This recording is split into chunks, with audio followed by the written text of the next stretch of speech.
ഇവരുടെ വീട്ടിൽ തന്നെയുള്ള ഈ കുടുംബവുമായി വളരെ അടുത്ത ബന്ധമുള്ള വ്യക്തിയാണ് നിലവിൽ പോലീസിന്റെ കസ്റ്റഡിയിലുള്ളത്. ഈ കുഞ്ഞുമായി ഏതെങ്കിലും രീതിയിലുള്ള ബന്ധം എങ്ങനെയാണ് കുഞ്ഞുമായി അത്രയും അടുപ്പം പുലർത്താനുള്ള രീതിയിലുള്ള ബന്ധമുള്ള വ്യക്തിയാണ്. പക്ഷെ എങ്ങനെയാണ് എവിടെ വെച്ചാണ് ഇയാൾ ചൂഷണം ചെയ്തിട്ടുള്ളത്? അത് ഈ അമ്മയുടെ അറിവ് ഇക്കാര്യത്തിലുണ്ടോ? ഇതേ തുടർന്നാണോ അമ്മ കുഞ്ഞിനെ കൊലപ്പെടുത്തിയത് തുടങ്ങിയ കാര്യങ്ങളൊക്കെയാണ് എന്തായാലും പരിശോധിക്കേണ്ടത്, പോലീസ് അന്വേഷിക്കുന്നത്. നിലവിൽ നേരത്തെ ഈ അമ്മയെയും കസ്റ്റഡിയിൽ വാങ്ങി അമ്മയെ അറസ്റ്റ് ചെയ്തതിന് തൊട്ട് പിന്നാലെ പോലീസ് ചോദ്യം ചെയ്തപ്പോൾ ഇവർ നോക്കിയ മൊഴികളിലൊക്കെ പല പൊരുത്തക്കേടുകളും ഉണ്ടായിരുന്നു. കാരണം കൊലപാതകത്തിന്റെ കാരണം സംബന്ധിച്ചൊരു വ്യക്തമായ മൊഴി ഈ യുവതി നൽകിയിരുന്നില്ല.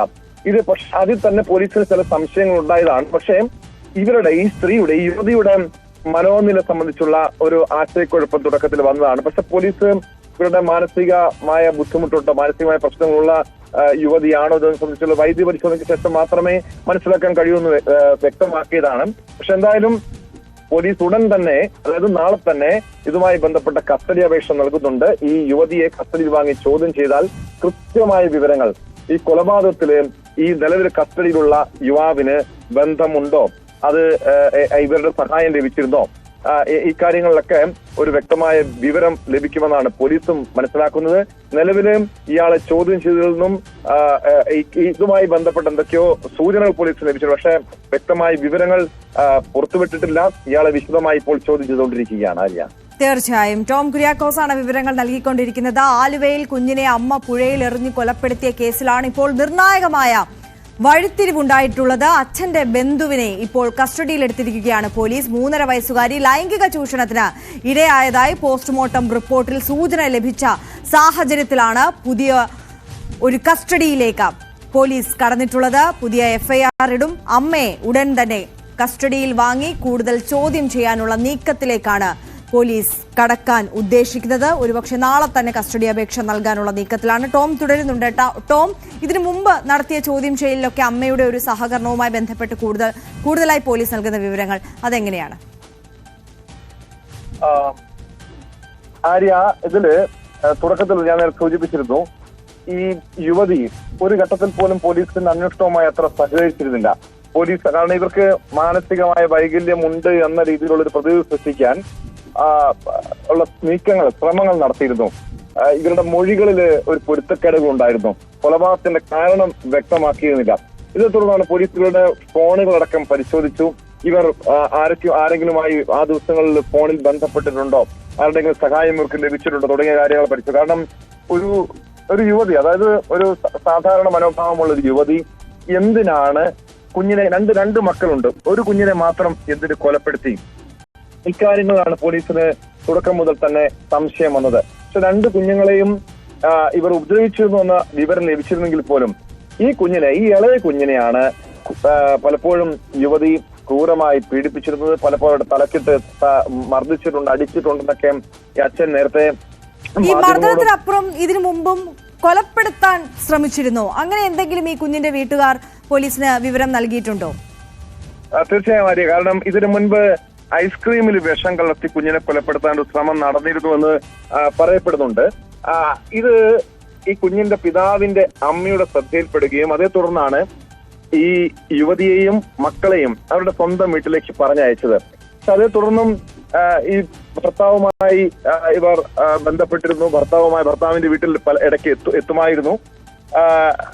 ഈ യുവതിയുടെ അമ്മ കഴിഞ്ഞ ദിവസം മാധ്യമങ്ങളോട്, ന്യൂസ് 18 പറഞ്ഞ കാര്യമുണ്ട്. ഈ ഭർത്താവുമായി അത്ര സ്വരച്ചേർച്ചയിലായിരുന്നില്ല, കുടുംബ പ്രശ്നങ്ങൾ ഉണ്ടായിരുന്നു, ഭർത്താവ് പലപ്പോഴും അവരെ ഉപദ്രവിക്കുമായിരുന്നു എന്നൊക്കെ വ്യക്തമാക്കുന്നുണ്ട്. ഇതെല്ലാം കൂടി കൂട്ടി വായിച്ചാണ് പോലീസ് ഇപ്പോൾ എന്താകാം ഈ സ്ത്രീക്ക്, ഈ യുവതിക്ക് മാനസികമായിട്ടുള്ള ഏതെങ്കിലും വിധത്തിലുള്ള പ്രശ്നങ്ങൾ ഉണ്ടോ എന്നത് പോലീസ് ഒരു അനുമാനത്തിലേക്ക് വന്നിട്ട് അത്തരം ഒരു പ്രശ്നം അവർക്കില്ല എന്ന് തന്നെ പോലീസിന്റെ ഒരു നിഗമനം അത് തന്നെയാണ്. അതേ തുടർന്നാണ് എന്തായാലും അതിനൊരു കാരണം കാണുന്നത്. സ്വാഭാവികമായിട്ട് കുഞ്ഞിനെ കൊലപ്പെടുന്നത് കാരണം കാണണം. അതിനെക്കുറിച്ചാണ് പോലീസ് വിശദമായി അന്വേഷിച്ചത്. പോസ്റ്റ്മോർട്ടം റിപ്പോർട്ട് പുറത്തു വന്നപ്പോൾ തന്നെ പോലീസ് പ്രാഥമികമായ റിപ്പോർട്ടിൽ കുഞ്ഞിന് ശാരീരികമായ രീതിയിലുള്ള ഉപദ്രവം നേരിട്ടതായി, ലൈംഗികമായ ഉപദ്രവം നേരിട്ടതായി പോസ്റ്റ്മോർട്ടം റിപ്പോർട്ടിൽ വ്യക്തമായിരുന്നു. പക്ഷെ അങ്ങനെയെങ്കിൽ അത് ആരാണ് എന്ന് പോലീസിന് കണ്ടെത്തണം. സ്വാഭാവികമായും ഇതേക്കുറിച്ച് പോലീസ് വിശദമായി അന്വേഷണം നടത്തി. കൂടുതലും ഈ കുഞ്ഞുമായി ഇടപഴകിയിരുന്നത് ആരാണെന്ന് പോലീസ് പരിശോധിച്ചു. അങ്ങനെയാണ് കുഞ്ഞിന്റെ പിതാവിന്റെ അടുത്ത ബന്ധുവിലേക്ക് അന്വേഷണം വരുന്നത്. ഇയാളെ അതായത് ഈ യുവാവിനെ കസ്റ്റഡിയിൽ എടുക്കുന്നതിന് മുൻപ് പോലീസ് ഈ കുഞ്ഞിന്റെ അടുത്ത ബന്ധുക്കളുടെ മൊഴിയെടുത്തിരുന്നു. അങ്ങനെയാണ് കുഞ്ഞിന്റെ മുത്തച്ഛി, അച്ഛൻ, സഹോദരൻ ഈ 3 പേരുടെയും വിശദമായി അവരുടെ 3 പേരുടെയും മൊഴിയെടുത്തത്. അങ്ങനെ ഈ യുവാവിനെ കുറിച്ചുള്ള സൂചന ലഭിക്കുന്നു. ഇന്ന് വൈകിട്ടോടുകൂടി യുവാവിനെ പോലീസ് കസ്റ്റഡിയിലെടുക്കുന്നു. ഇപ്പോൾ വിശദമായി ചോദ്യം ചെയ്യുകയാണ്. പോക്സോ കേസ് ഉടൻ തന്നെ രജിസ്റ്റർ ചെയ്യും.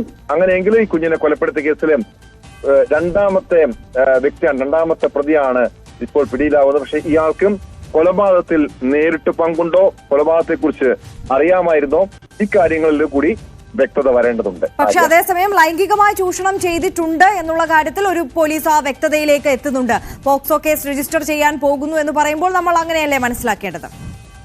തീർച്ചയായും. കാരണം നിലവിൽ പോസ്റ്റ്മോർട്ടം റിപ്പോർട്ടില് ഇക്കാര്യത്തെ കുറിച്ച് വ്യക്തമായി തന്നെ പറയുന്നുണ്ട്. കുഞ്ഞ് ലൈംഗിക ചൂഷണത്തിന് ഇരയായിട്ടുണ്ട്.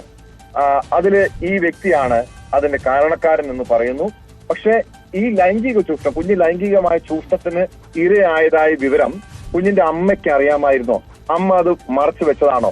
മറച്ചു വെച്ചതാണെങ്കിൽ അതിന്റെ കാരണം എന്താണ്? അത് മറ്റുള്ളവർക്ക്, അതായത് കുഞ്ഞിന്റെ അച്ഛനോ മറ്റു ബന്ധുക്കൾക്കോ ഈ സംഭവത്തെ കുറിച്ച് അറിവുള്ളതാണോ? തുടങ്ങിയ കാര്യങ്ങൾ കൂടി വ്യക്തത വരേണ്ടതുണ്ട്. എന്തായാലും ഈ യുവതിയെ പോലീസ് നാളെ തന്നെ കസ്റ്റഡിയിൽ വാങ്ങുമെന്നാണ് മനസ്സിലാക്കാൻ കഴിയുന്നത്. അവരെ വിശദമായി ചോദ്യം ചെയ്താൽ ഇതുമായി ബന്ധപ്പെട്ട്, അതായത് ഞാൻ നേരത്തെ സൂചിപ്പിച്ചതുപോലെ ഈ കൊലപാതകവുമായി ബന്ധപ്പെട്ട് എന്തിനാണ് കൊലപ്പെടുത്തിയത്, ആ കൊലപാതകത്തിൽ ഈ യുവാവിന്, നിലവിൽ പോലീസിന്റെ കസ്റ്റഡിയിലുള്ള യുവാവിന് പങ്കുണ്ടോ, ലൈംഗികമായി കുഞ്ഞ് ചൂഷണത്തിന് ഇരയായ വിവരത്തെ കുറിച്ച് അമ്മയ്ക്ക് അറിയാമായിരുന്നോ, ഇക്കാര്യങ്ങൾ കൂടി വ്യക്തത വരണമെങ്കിൽ യുവതിയെ വിശദമായി ചോദ്യം ചെയ്യണം. നാളെ തന്നെ അതിനുവേണ്ടിയുള്ള കസ്റ്റഡി അപേക്ഷ പോലീസ് സമർപ്പിക്കുന്നുമുണ്ട്. തീർച്ചയായും. ടോം കുര്യാക്കോസ് ആണ് വിശദമായ വിവരങ്ങൾ നൽകിയത്. ആലുവയിൽ കുഞ്ഞിനെ അമ്മ പുഴയിലെറിഞ്ഞ് കൊലപ്പെടുത്തിയ കേസിലാണ് നിർണായകമായ വഴിത്തിരിവുണ്ടായിട്ടുള്ളത്. അച്ഛന്റെ ബന്ധുവിനെയാണ് ഇപ്പോൾ പുത്തൻകുരിശ് പോലീസ് കസ്റ്റഡിയിലെടുത്തിട്ടുള്ളത്. 3.5 വയസ്സുകാരി ലൈംഗികമായ ചൂഷണത്തിന് ഇരയായതായി പോസ്റ്റ്മോർട്ടം റിപ്പോർട്ടിൽ സൂചനയുണ്ടായിരുന്നു. ഇതുമായി ബന്ധപ്പെട്ട് നടത്തിയ അന്വേഷണത്തിലാണ് ഇപ്പോൾ അച്ഛന്റെ അടുത്ത ബന്ധുവിനെ തന്നെ പോലീസ് കസ്റ്റഡിയിലെടുത്തിട്ടുള്ളത്. ഇയാൾ ലൈംഗികമായി ചൂഷണം ചെയ്തിട്ടുണ്ട് എന്നത്